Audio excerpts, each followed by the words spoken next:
Hi, today let's talk about yoga training for chronic back pain. The first place I'd want to go with this conversation would be prevention.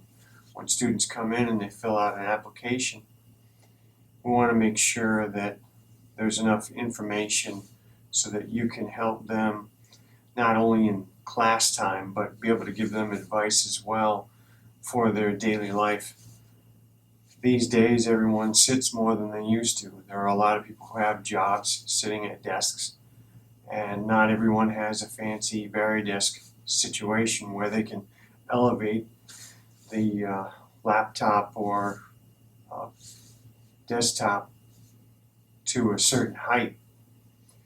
And the problem is sitting down too much in the same position. What it causes is compression in the spine. So we've got, for the longer we sit, more of a sinking effect on the spine. So where do we start? The first thing you want to think about is ways to decompress the spine. So we know that we should work the spine in different ways. Probably one of the most effective ways to decompress the spine is to elongate the spine. And one way to do it safely would be, for example, a half forward bend. So you've got that variation. That's not for everyone. That sometimes there are some more effective ways. It could be, for some people, twists of different types. It could be that some people, back bends make them feel a lot better. Some people, it's just the opposite. You're looking at lateral movement, you're looking at rotating the spine, you're looking at going back, you're looking at going forward. And each person is different, so you can only find out by them practicing and seeing what they can do.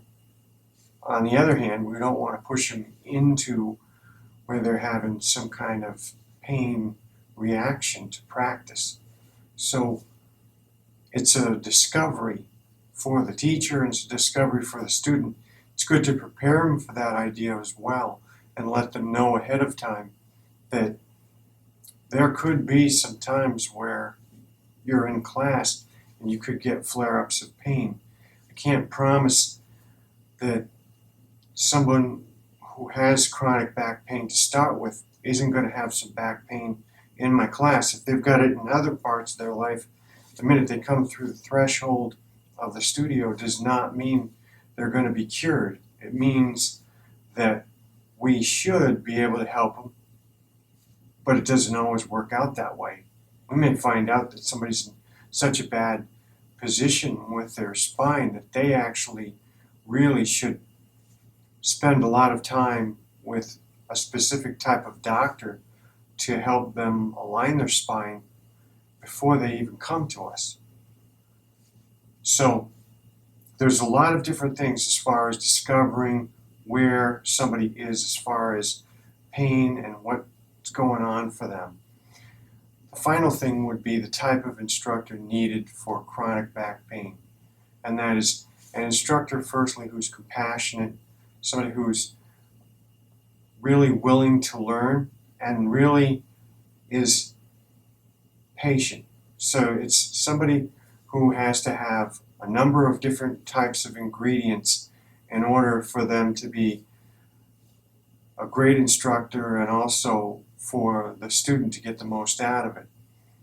If I'm, for example, a person who doesn't want to learn anything about any kind of healing or therapeutic value and anything that is involved in yoga, and all I want is to teach hardcore athletes who are 18 years old, then I would say that's not the person that someone should see. That's not the instructor who should even be interested in helping people with chronic back pain. It's a completely different type of class. It's a completely different type of student. The people who have chronic back pain should actually go toward classes that are something along this line: gentle, therapeutic, restorative. It just makes sense if you want to be careful with your spine because you've got a pre-existing problem. You want to make sure that what you do is you find the right instructor for you. And on the other hand, you want to make sure that if you're an instructor, that you're teaching the type of yoga that suits your personality and suits your interests. With that in mind, I'd like to wish you farewell. Namaste.